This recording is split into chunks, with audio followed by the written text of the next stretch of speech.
about Kieran's Comrades this year. Okay, there we go. We're going live, guys. So welcome everybody to the webinar. We've got a very non-talkative Bruce on the webinar tonight. He doesn't have a voice, but he's very dedicated and is still joining us. So thank you, Bruce. Bruce has just got back from Europe. He's been there on park-grown business, so he'll be able to tell us a little bit about how he went. He ran 2 park runs, so he'll just be able to do that with sign language. Kieran, welcome. Shanae and Tony as well. All welcome. So today we've got a couple of questions. We've opened things up. We're not having a specific subject, but there are a lot of things going on. So Shanae, before we started, you just raised the subject of Renee Karma and the issue that she's dealing with. If you could just give everybody a heads up on that one.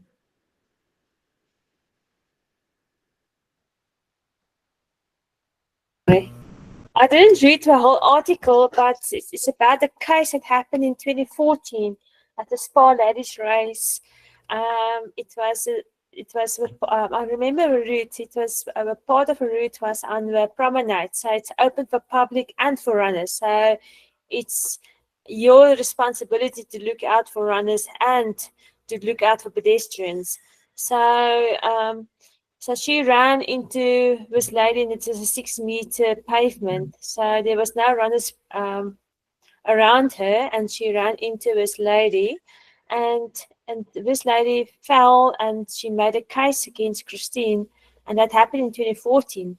And I think it only I think it's they only announced today after I think this lady already died also, but it's in the States. So the claim was about 718,000. I think she had to pay 30% of a cost what had happened to her.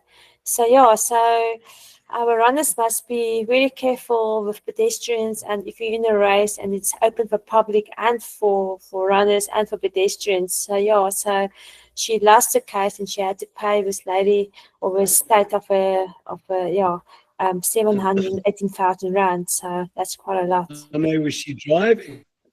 Hey? Was she driving a car? No, she was running. In the race? In the race. Yes. Sorry. Let me get this right. So was this an actual race, or was it Yes. a park run? Or No, it was a Spa Ladies race. So you can go and look on IOL, Christine Comer. You will read the whole article there. So I was just scanning just before we went under the webinar, and I just saw she needs to pay. I think it's 30% or 70% of the thing. She had to pay 718,000 rand. Yeah, so it was part of a Spa Ladies race. So, yeah, I thought you are covered by ASA. She was insured. Wasn't she insured?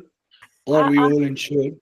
No, I'm not sure. That's really scary. So it was. I know about a lot of races we normally race in Cape Town, especially in Cape Town, where people walk in front of you. So I didn't know that people can make it. This can happen, so it's really scary so you need to look out the road, even if it's closed and there's pedestrians. You need to look out. You need to, I don't know. So it's quite scary to read this. Yeah. I'm actually, I would have thought that something like that, especially if you're running in a very sort of closed environment. We've got lots of runners, next to you, in front of you. I would have thought that, a case like that would be extremely difficult to prove in court, but apparently not, eh? No, they said there was no, because there was a witness, because she took a photo of this one lady asked her to take a photo on the promenade, and the lady that took the photo, that's the one that's been hit by Christine while she was running. So, and there was a witness, and she said there was no other runners. Christine was on her own. There was no runners around her. It was a Spa Ladies race, and she just ran. She didn't even, she just ran straight into her. So, yeah. Gee. Oh, it's not nice. It is, because it sets a bit of a precedent, which is concerning, that you think if you're in a race that you have that level of liability, when you think that the organizer would be the person who's taking responsibility for you to have a clear run. So it's an important one for people to be aware of. Sure. And I think the reality is that in any situation, it's easy to become lax when you're running, to feel that the organizers are taking care of everything. That goes for traffic and marshals and so on, because the marshals are generally just amateur guys anyway. So you must still be extremely vigilant with cars. There's aggression on the road where people push past marshals and carry on anyway. So at the end of the day, we are responsible for our own safety out there. And it's important to be aware, especially when you're really tired or when you're pushing very hard, which may have been the case here, where somebody's just really focused on running as fast as they can. And if somebody steps in their way or maybe on the path, it becomes very difficult. Yeah, I saw this weekend also in Bantry Bay, a car that hit those two ladies in Bantry Bay. So they were training for Two Oceans. Yeah, so it's really, you know, like I every morning I go out with my headlamp. So you're not secure of anything. You can the potholes in the road. If you don't look after yourself, I think you need to take responsibility of yourself first and look after yourself and be, like Ian said, vigilant. So look around you, and it's just it just opens your eyes again. Just realize that you need to look after yourself. But in a case of, okay, so from what I take it, I mean, I don't know, I haven't read the article, but you're looking at a race where two individuals entered the race, okay, and they're running this race. Surely, you know, when you enter a race, you know, even though you may do it, you know, on online entry or whatever, I mean, there's a whole lot of conditions there that we never read, I suppose. And I'm sure one of them would be that, you know, you undertake to run this race at your own risk or whatever. I'm sure there'll be conditions like that there. So I just, obviously, you know, I'm sure the lawyers looked into all this. Obviously, I mean, they're lawyers, they would. But, you know, I just find it so, you know, amazing that, you know, this claim actually came about and this sort of decision, court decision came about, because I would think, and if I remember correctly, there would be all those, look, we never read these things, we just enter and that's it. But I mean, there's that thing where you tick that you've read all the conditions on that, which obviously, you know, 99.9% of us don't read. But surely those conditions must be there, that you're entering this race, you're running this race at your own risk. I'm sure the organizers, they weigh themselves of anything happening. They won't be responsible for anything, and it will be entirely up to the individuals it's entirely up to them. They run at their own risk. Surely there's those conditions. How would someone you know, where a specific runner basically just ran into another runner for whatever reason? I mean, you're telling me that there's videos. Tony, I don't think it was another runner. Am I correct? No, that it was a pedestrian. pedestrian. Somebody wasn't in the race, I think. Yeah, she wasn't part of the race. She was just one of the pedestrians. She took a photo of these two people on the promenade. So she wasn't entered into a race. So she was just a pedestrian, and that was a part that was open for pedestrians and runners. So yeah. Oh, okay. It puts a whole different spin to it, I suppose. Yes. Yeah. Okay. I've got we've got quite a few questions tonight. Yes, so I think the first one, I think we may be unanimous, and people who watch this must be aware. I'm sure those who are regular, they know that we never rehearse any questions. We just throw them out there and we see what everybody's got to say. So we may differ on certain things, and if we do, it's always interesting. So, okay, the first one, I think we're going to be unanimous about this one. Ian. So we can't hear you. Speak up. Yes, you can. So, Ian, last week we said that we would hear those very ominous words, Two Oceans runners. And where are we now? Yes. We are. We in the breach, ready to go. Shame. Absolutely ready to go. So this is a good question because it doesn't relate to Two Oceans specifically, but I think we can draw that in as well. But I've got a question.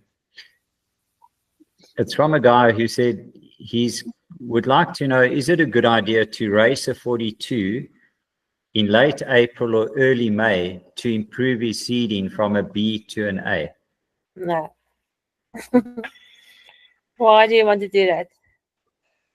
It's only going to take you maybe, you don't want to start, A bunch will start so much faster. Why do you want to waste your training?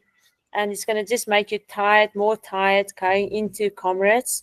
And just stay with B and start like Bruce said, start like a coward and finish like a hero. That's exactly what it is. Much better start to be. Yeah. You can start near the front of B badge. Yeah, yeah. And also, if you got an ego thing, just take the B and then you take a black pen and you can change it into an A so that everybody thinks you're an A. Yeah, if you're a borderline case, definitely not advisable. It's way too close to the goal race. But I mean, if you're a talented runner and the only reason you haven't got an A seeding is because of opportunity, you just haven't had the opportunity to do the race or whatever, and now you're looking for an A seeding, but you are a good runner. I suppose that 8 seeding wouldn't get too much out of your legs, and you could possibly get away with it. But if you're looking at some guy or some runner who's a real borderline case, and possibly do that marathon so close to Comrades and still not get his A seeding, it's really not worth it. Rather just stay at the B seeding. Nothing wrong with the B seeding. Sometimes, who knows? Sometimes it's even better to actually start in the B seeding than the A seeding. It may just relax you a little bit, and you may just start that a little bit slower, which may be to your benefit. From my opinion, totally not advisable. Not advisable. Yeah, and I think, like you said, Tony, if you start in the front of B, and then it's so nice to when you start there and you go through your race and you pass all those A runners, and then I see with B runners that they will feel quite. I won't be happy, but you are running and you're coming into A bunch. So it's much better to pass all those A runners. It's going to be much more motivational for him also. So I will not try to improve my qualifier so late in Comrades. So yeah. Yeah, it's this race is way too long and too far. I mean, runners make a big thing about the A seeding. Yeah, well, look, it's great if you're in the A seeding and you start right in the front, and you can start in the front and still start at a controlled pace. All it means is you don't have anyone around you. But if you there's a lot of people in the A seeding that actually land up, because they're in the A seeding, they actually land up messing up their race because of the wrong tactics, starting off a little too fast. Not managing their fuel distribution or their pace. Really, no big stress if you have a B seeding. To a lot of runners, you're probably better off having the B seeding. Ian, can I ask a question?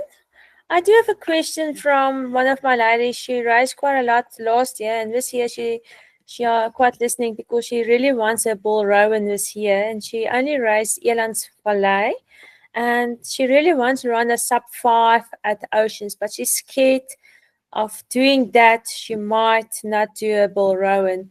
Will it be advisable just to take it easy at Oceans, not try to do that sub-5 and go for a Bull Rowan, or do you think it's okay going for a sub-5 and she will still run a Bull Rowan?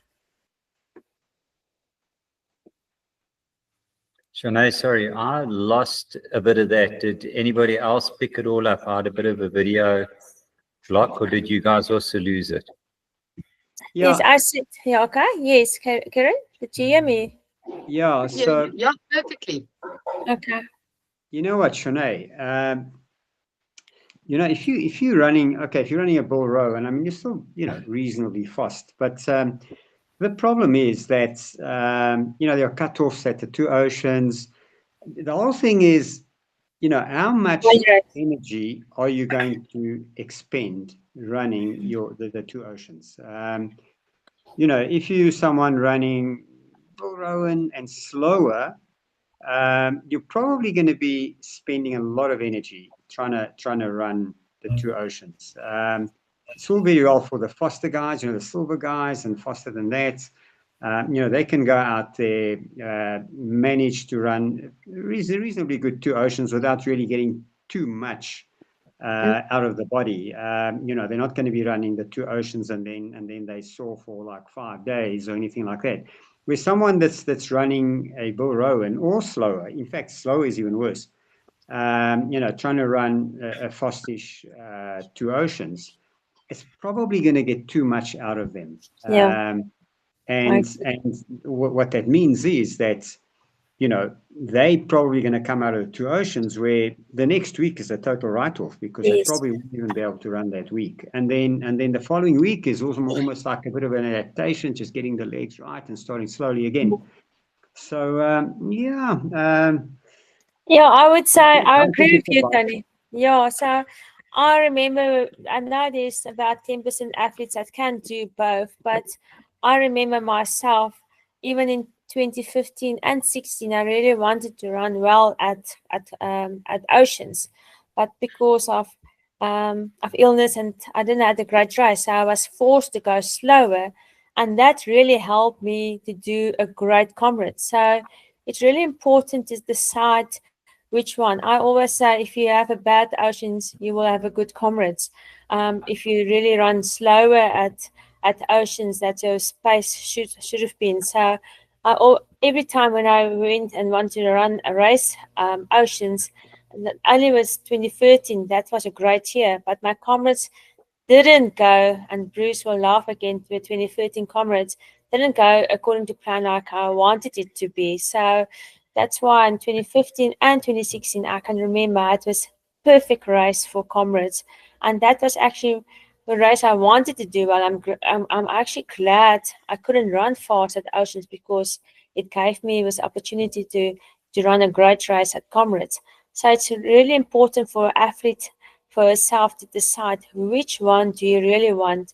It's not just about having a great race, but to have a nice experience, to feel great on race day, and to recover as quickly as possible. I know we're going to give our athletes like a active race week after Oceans, but in the second week you need to jump back into almost a 90 to 100 kilometer week of mileage. And if you can't do that, that's really, then you know you ran your Oceans too fast. Yeah, also another thing to consider is that you know, if a runner is trying to run a bull rowan, but look, it's not a comfortable bull rowan. You know, he or she's trying to run a bull rowan. So already it's telling us that it's, you know, the runner is not quite sure if she's able to run a bull rowan on the day. We need to also consider that by running the two Oceans, you're basically running at a lot higher intensity, because the pace for the two Oceans is faster than the pace for the Comrades, obviously. So he or she is running the two Oceans, running at a higher intensity, which is also the other problem, because obviously it's gonna you know, take a lot more out of you.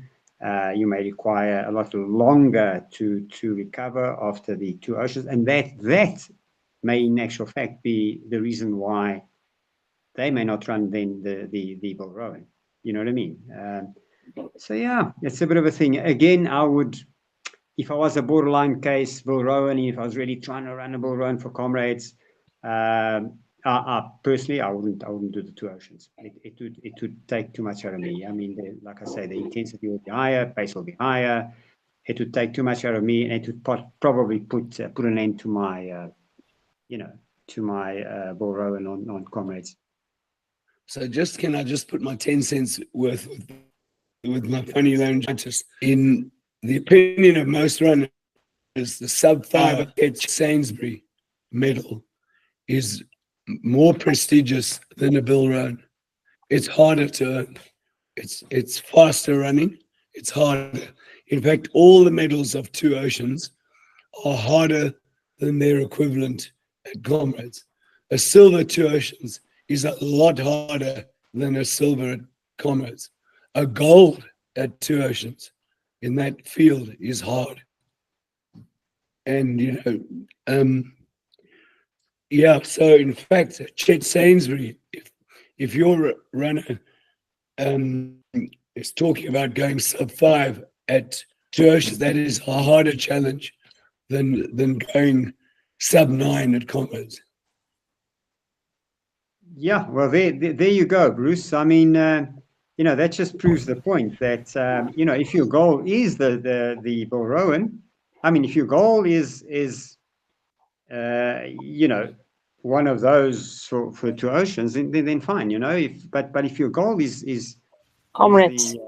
then definitely, I mean, Bruce, you've just cleared it nicely. You shouldn't really then be doing it. Statistically, just out of interest, someone who runs a Bull Rowan would be equivalent to somebody who would run a 5 hours 15 for Two Oceans. You see. So it's a big difference. And Chanel, I couldn't hear everything that you said. I just looked at it again statistically or mathematically. Bruce, if we look at the way that he ran Two Oceans versus his Comrades race pace, okay? So if we look at, let's say, the slowest of his race pace is at 3:45 per K. That's what he raced Comrades at. He used to do Two Oceans at 4:15 per K. So in this case, somebody who's by the same measure aiming at a Bull Rowan should be aiming at a 6 hour and 20-minute Two Oceans. If they were training intelligently at Two Oceans as Bruce did to conserve himself and get himself properly ready for Comrades, it's a 6:20 that they would run. Yeah. So that's a direct comparison to Bruce. Bruce was around about 45 minutes slower than his race pace on Two Oceans because he ran a 3:14. If we add obviously 45 minutes to it, we get a 3:59. In this lady's case, it's about an hour slower than her race pace. So we said 5:15 plus an hour, so that's about 6:15. So it's a little bit over an hour. It's about the same. It's the same percentage as Bruce was slower. So if anybody wants to train wisely on Two Oceans, that's your pace. Yeah, and every one of our athletes has a training pace for Two Oceans that is correct according to what we've just discussed now. They often you hear on the street, that you should be running Two Oceans at your Comrades race pace. Not at all. That's way too fast. You should be running your marathons at Comrades race pace. No, you should be running it slower. That's what Bruce has taught us. Also, what we need to consider is that, someone like Bruce, he may be running an hour slower for Two Oceans, but, at that level, you got a lot more preparation. You can handle that better. So for someone who's running a 9 hour or 10 hour, that would even have to be slower than the hour. You know what I mean? Correct. So yeah. And again, it's what Bruce, because he can't talk, we can jump in. And Karen, we need to hear from you. You've been very quiet tonight, so very noisy. But what is Bruce's other favorite saying that I really have picked up on this year? And that is, it's time on your feet. It's not about the time. It's not about the distance. Just get out there, complete what session you've got. If you have to go really slowly, go slowly. Don't worry about it. You're going to be spending many hours on your feet on Comrades Day. Get used to it. Yep. And also the other thing that's popped up, because I've had a couple of questions about it. The athletes suddenly getting a bit of a surprise that there are a couple of long runs for them coming up over the next couple of weeks. There is a particularly long run in about 10 weeks. It's 89 Ks. So unless you get these other long runs in, that 89 is going to be torturous. So now's the time to get them in a controlled manner, so that you can run them comfortably. And hopefully when you get to Comrades, you're going to be in good shape.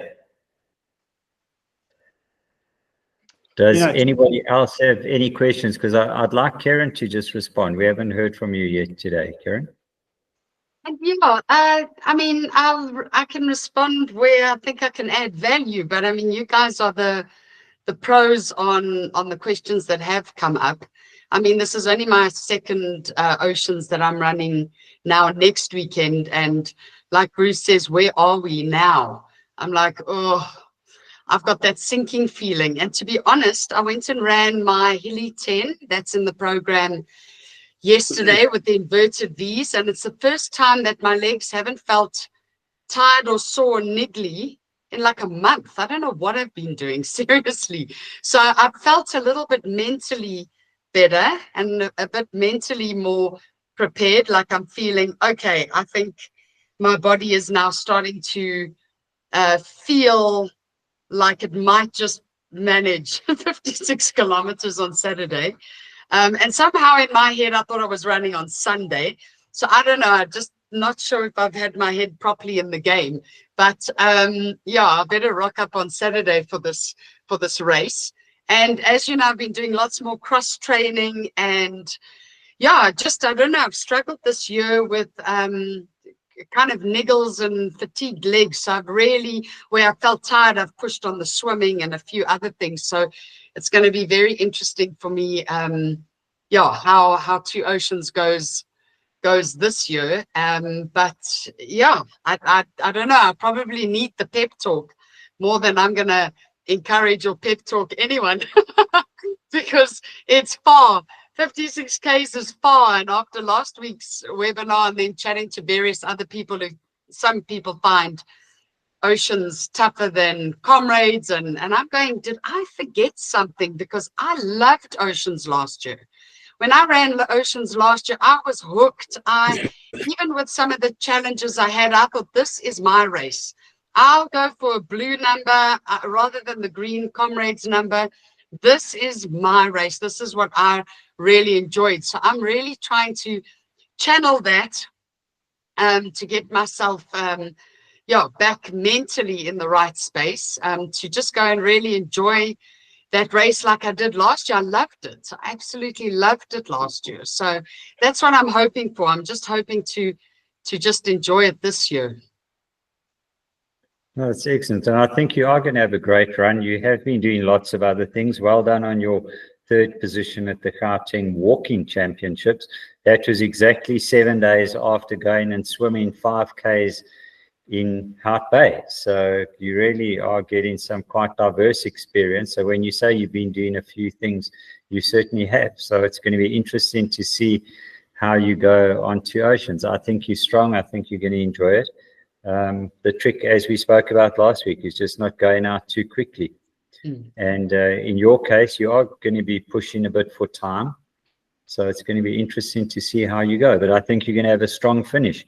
And that's really what you should be aiming for on Two Oceans. It's not about the first section at all. It's about how you finish that race. And in particular, the last 28, or rather the last 28, and in particular, the last 14.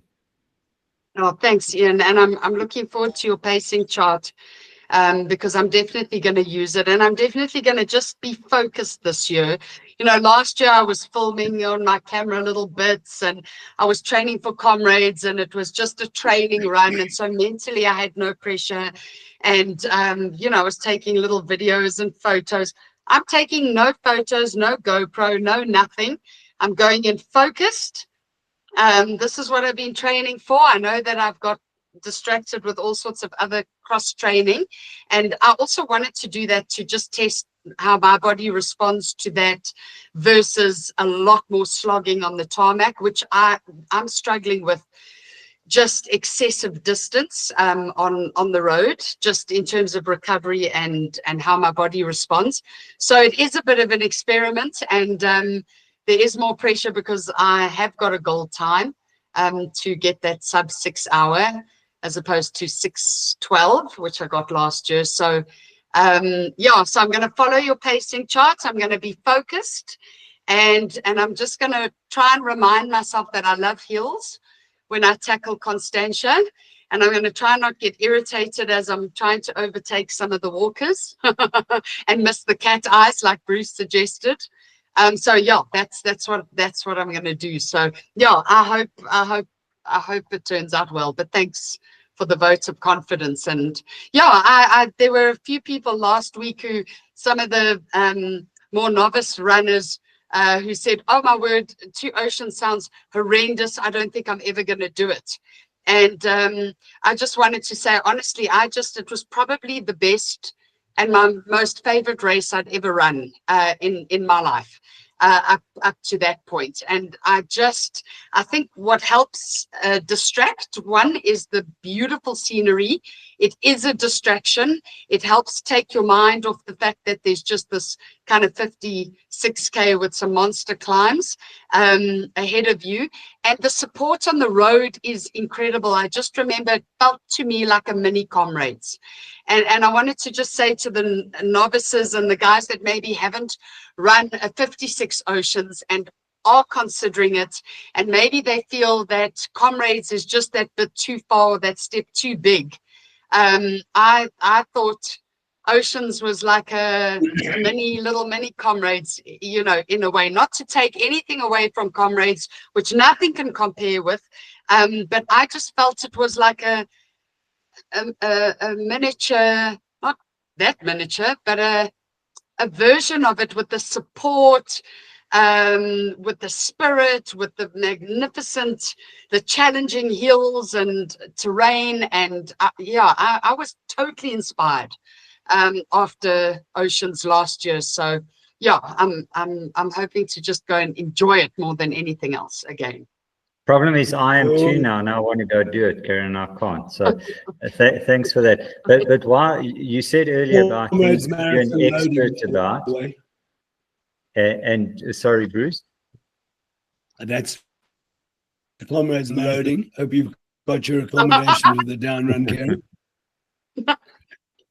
So Karen, you are a specialist at something. This is now going to be a subject that you really know a lot about. Fortunately, Bruce's voice isn't terribly good tonight, so we can ask you this question and let you get the answer out before Bruce can have anything to say. And that is, in fact, and it was a question asked by one of our athletes, Yolandi, and she said about using a camelback. Now, you and I had an interesting chat about camelbacks earlier, and you gave me a completely different perspective on why you may want to use one. So please share that. Yeah, you know, to be fair, and I know we've had our jokes and our laughs, and especially at Comrades Camp, when you arrived that morning with a cooler box full of ice and 2-liter Cokes, and you said, "Here, Karen," you and Bruce said, "Here, Karen, this is what you're going to carry today on Comrades Camp." Because obviously I had brought the camel pack with, and you guys taught me on that camp how not to run with the camel pack. So it does get a little bit hot. You are, the one I've got is incredibly comfortable. I don't even feel it when I run. It doesn't bother me. It's what I love, and what works for my body very well is I drip feed myself my Mojo juice. And when you're running on a race and you're having to stop at tables, you know, every, I don't know, 15 Ks or something to change your nutrition, you're trying to get powder into something, you're trying to quickly, everybody's pushing. It's a little bit of a mission. Whereas I found a way to drip feed my hydration and my nutrition in such a way that I actually got stronger and faster and more energized the longer I ran. People used to say to me, "What are you on? What is in that pack?" Because we want some. So for me, it taught me how to hydrate and keep hydrating and drip feed myself the kind of carbs that were in it. I use Pace and Power, which is phenomenal. I've just found nothing else compares to it. The Endura Shake is the one, and then the Endura Power, which is the hydration drink.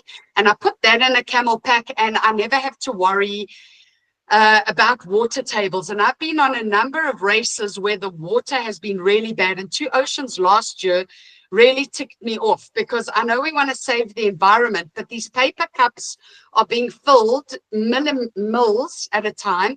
They're flying all over the road and off the sides of mountains and whatever, and there were even some tables that didn't have water, and I got caught on airlines. I got caught on a number of races where the water was a horrendous situation.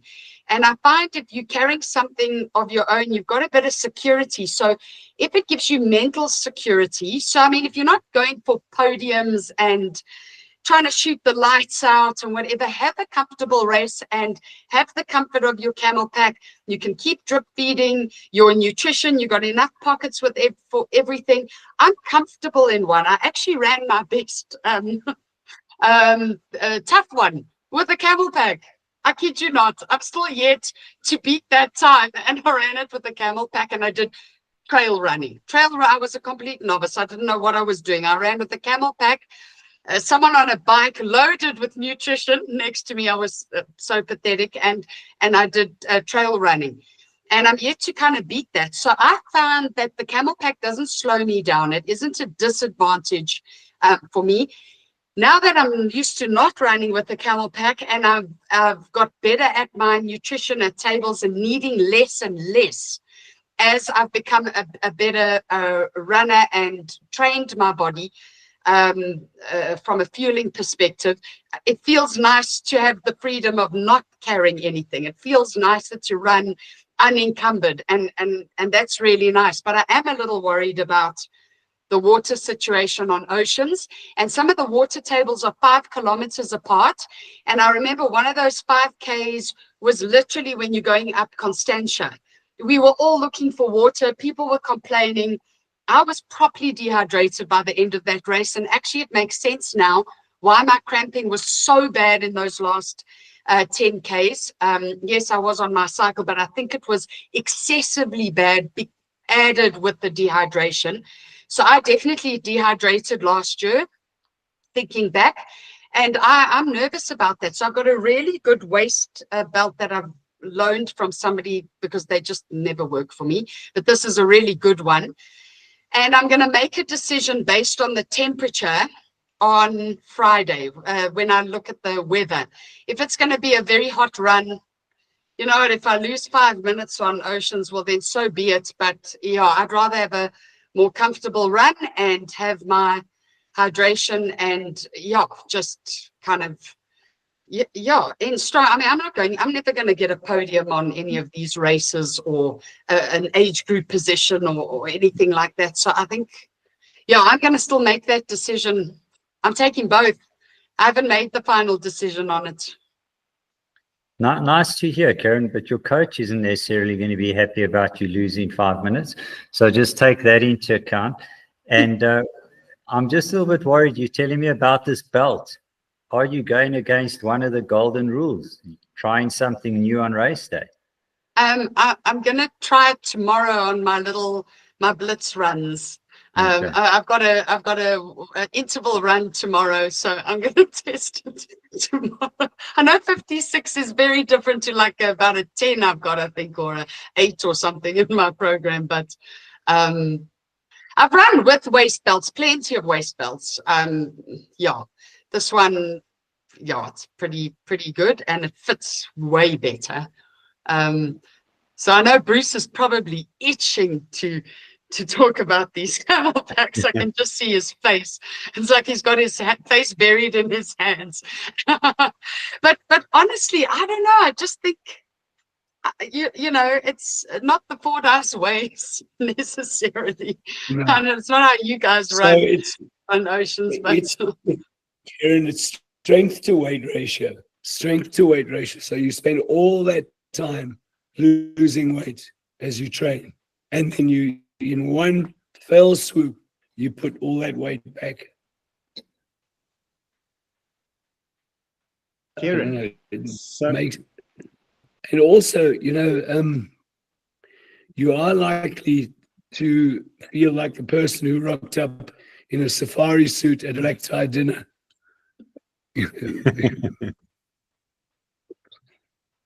Kieran, the thing is that you know Cautious what? runners If you, don't. Kieran, if you if that makes you, you know, feel confident and makes you feel secure that you have enough hydration throughout the race, well, you know what? Nothing wrong with that. Is it the most ideal thing? No, not really. I mean, you probably, I think, look, what it guarantees you your own mooties that you make, and you have it. I mean, for you to really have that on tap, you'd probably have to have, you know, seconds all the way down, you know, down the Comrades route or to Ocean's route or whatever. So you know what? If it gives you that security, you could probably still be okay fueling from the tables, and you'd still be okay. But you know, your mind is telling you that you know that you need what you make, and it's okay. But you know, in my opinion, it does affect your stride. It affects your arm movement, I'm sure. Because I mean, you're carrying probably 1.5, 2 kilos extra, and it's like Bruce says. I mean, you know, it is about power to weight ratio, and if you you know, if you're running 90 k's with an extra 2 kilos, hey, make no mistake, it is going to affect your performance. But again, you know, if you're not concerned whether you run a 10-hour or a 10-hour or a 9:50 or something like that, you know, not a problem. As long as you feel mentally, you feel comfortable, you feel secure, and you enjoy your race, perfect. What struck me is where I haven't had the experience, but when Kieran explained it to me, it made it so much sense, is that when you can't get access to the tables, you could lose quite a bit of time either trying to get to the tables, or alternatively, if you aren't able to get the liquids in that you need. And that was her experience. I can understand psychologically needing it. I must say I've never used one in a road race, but I've actually used a drinking bladder quite effectively in trail running, where it actually saves you so much time. I actually attacked at a water station because I had the Camelback and the other guys didn't. And I was able to make my move at that point, and the guys weren't able to get back.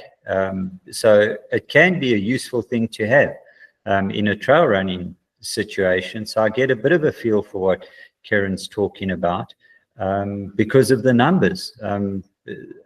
It seems really difficult when there's so many people trying to get fluids. Kieran?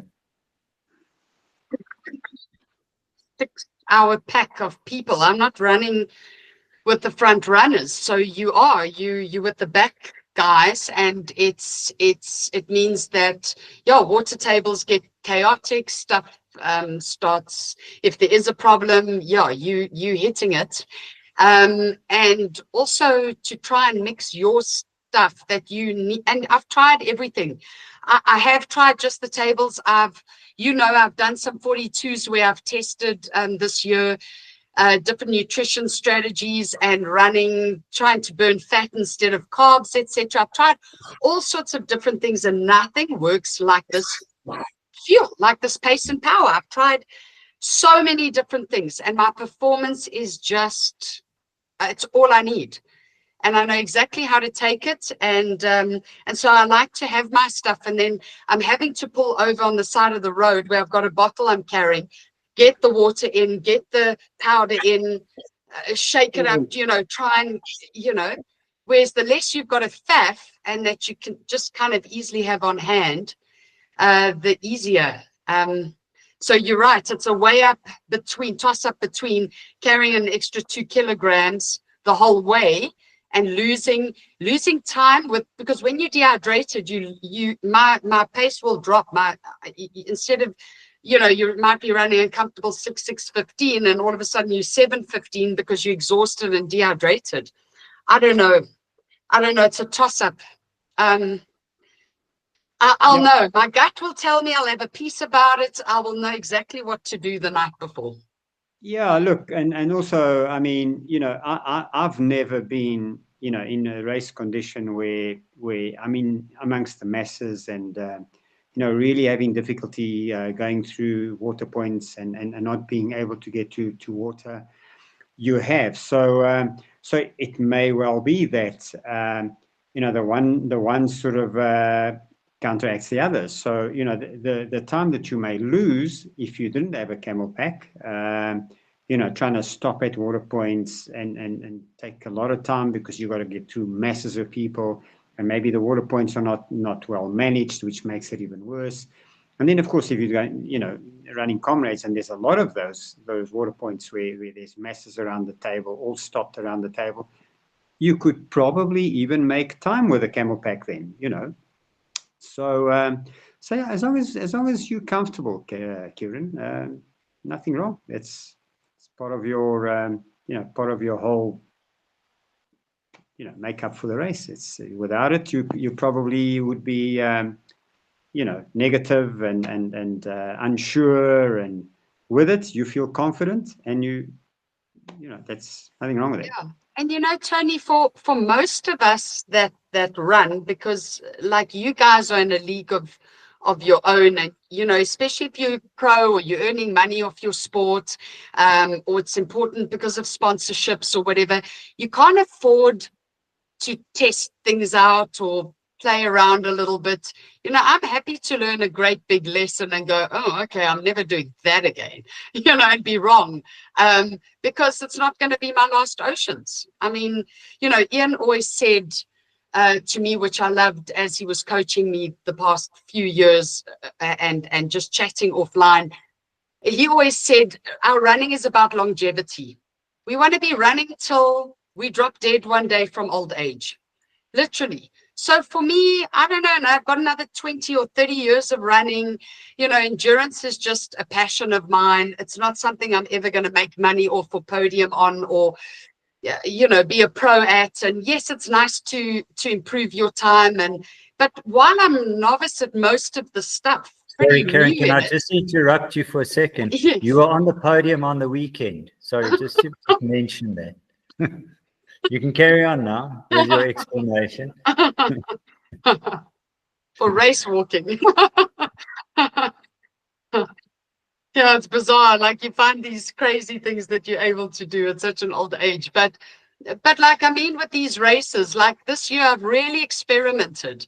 That's why one of the reasons I'm not running Comrades, Bruce, is because I am experimenting a bit and going, okay, let me see how my body responds, because I struggle sometimes with like 100 Ks of running in a week. I just struggle to recover.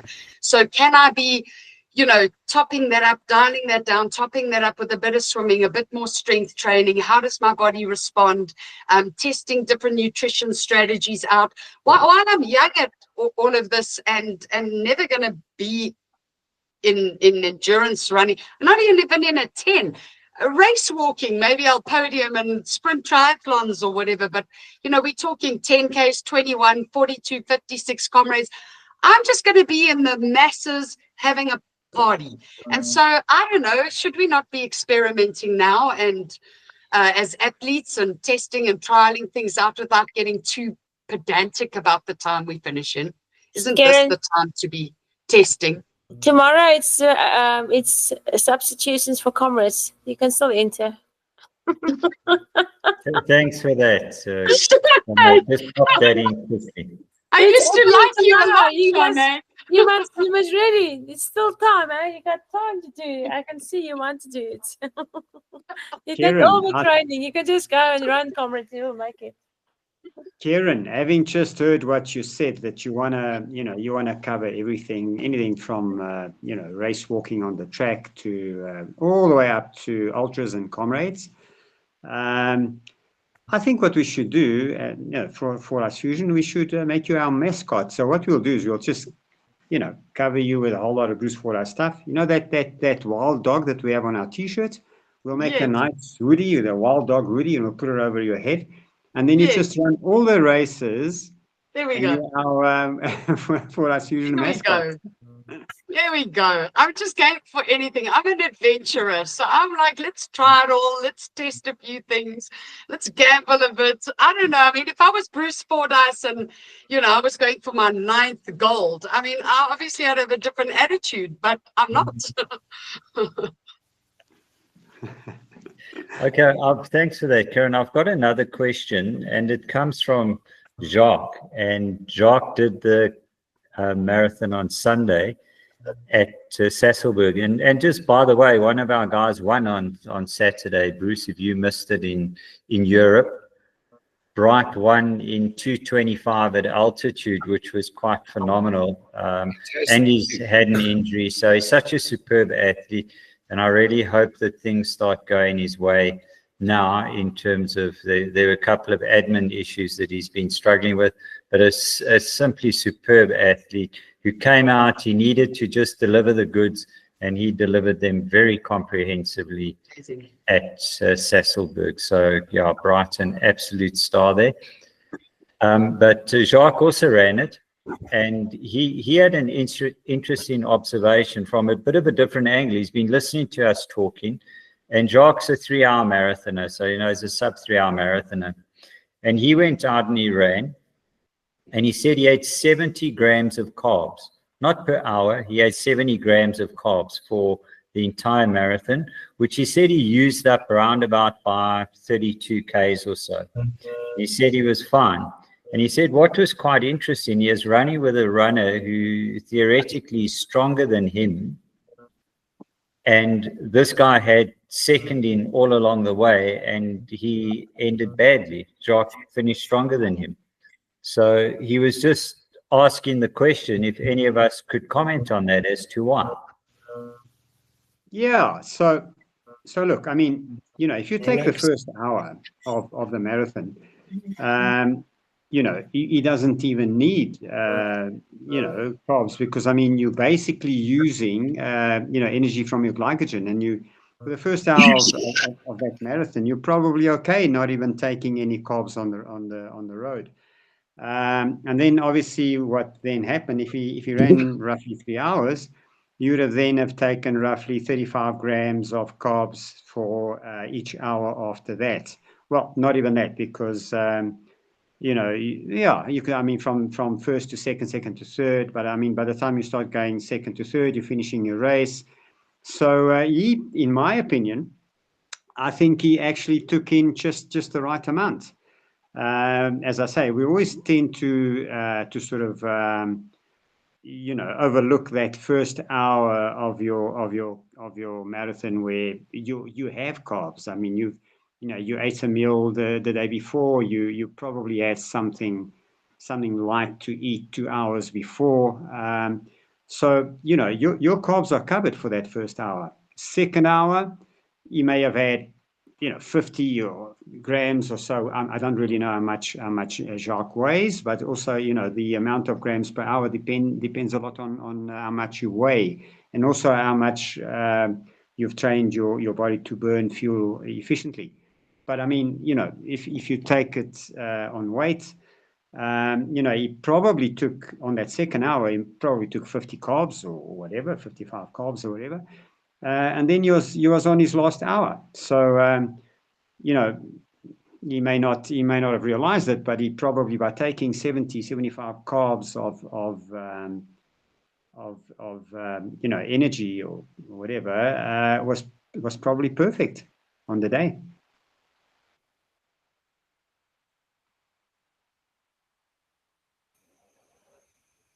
Sounds about right, Tony. I think so. There's another question that's come through from Tsidiso, who's asking about elevation gain. I'm not sure if I'm understanding it correctly. A question on elevation gain: how much should we aim for in comparison to the race one is training for? Okay, so if, let's say, Ocean's elevation gain is 600 meters, how much elevation gain should one get in one's training? So he said, for example, we never do the actual race distance. For example, 28 kilometers is max, training run for a marathon. but you won't necessarily get to that elevation gain on a hilly run.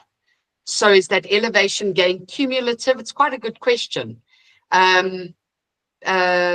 Yeah, because I haven't run, well, unless you run the Pretoria Marathon, which is 700 and something meter elevation gain over 42, you're kind of getting that in a run. But yeah, good question. Yeah, you don't really need to look. It's different to different runners, but I mean, you don't really need to run the elevation gain equivalent to the race, because there are other things that actually improve your running up a hill. I mean, you know, you can do strength work, and if you're strong, you're going to run up the hill quite well. You know, if you do explosive power sessions up a hill, you know, it's gonna improve your you know, the way you run uphill. So it doesn't necessarily mean that if you're running you know, a race where there's a 900 meter elevation gain, that you really need to run or slog up a 900 meter elevation gain on a training sort of, you know what I mean? So yeah, so if I'm understanding his question is, do you need to run, if there's a 600 meter elevation gain in a race, do you really need to run 600 meter elevation gain in a training session? I think that's what he's trying to ask.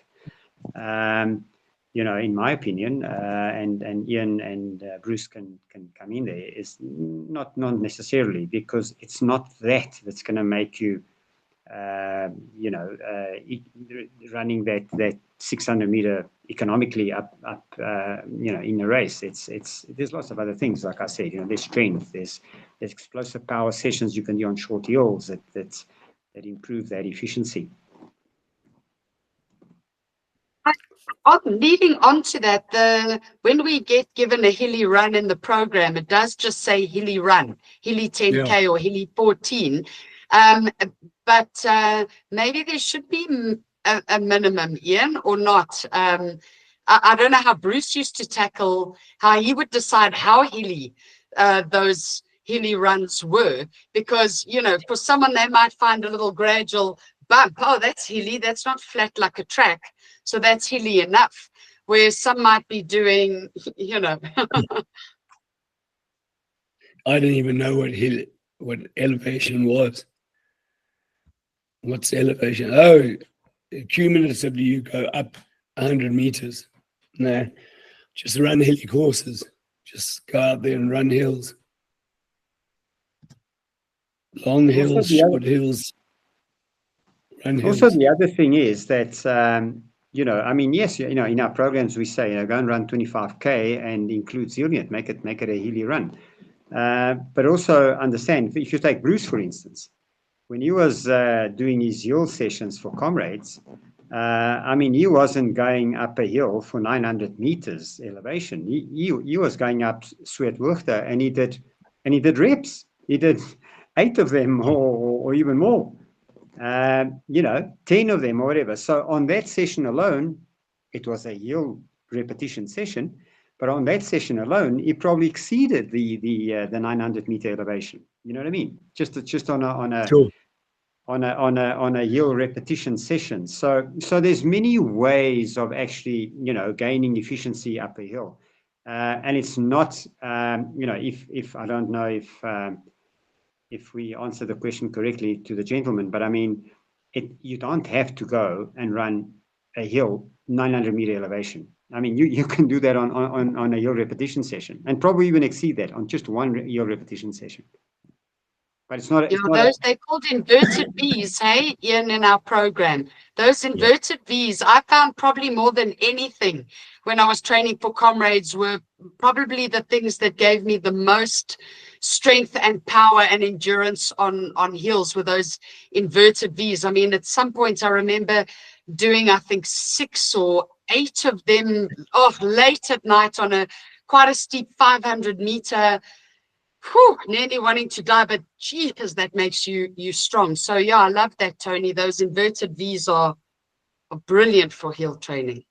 They do work well, Karen. And just on that point, I think what I'm picking up from that question really is roughly what percentage of, for instance, if you're going to be running 10Ks, how many meters of elevation should you have on average? Okay, and I think Bruce answered it very well because he lives in a hilly area, and I didn't realize just how hilly the area is where he did most of his training was until I spent time in that area.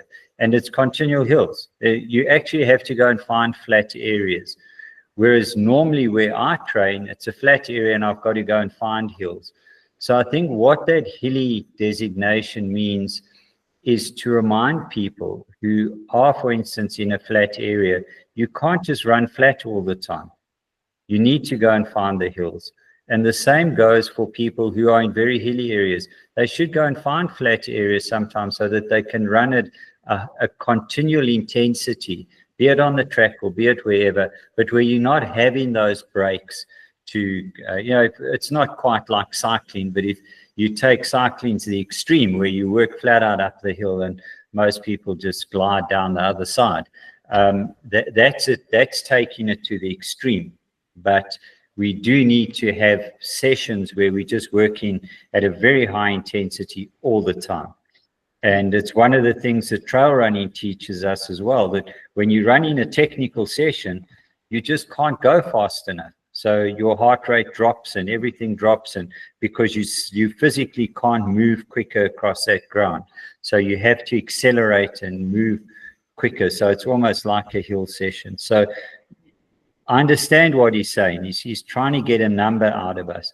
And I'd say as soon as you're going, you know, 100 meters for 10Ks is quite a bit, you know, that means 10%, you know, or, you know, so you need to start, oh, sorry, it's 1%. So you need to start looking at around about, I'd say 3% of your grade. You should have gradient in that hilly run. So in meters, so you'd have, yeah, that's roughly what I would say. Yeah, and just mix it up. I mean, you know, if you are doing some hill repetitions, you're doing some stairs. I mean, the program will have some stairs for you. It'll have some runs where you include hills. You know, the program will probably give you some hill repetitions. So as long as you're playing in all those spaces, you'll cover it. You know, you don't necessarily have to run a run where you have the exact same elevation as on race day.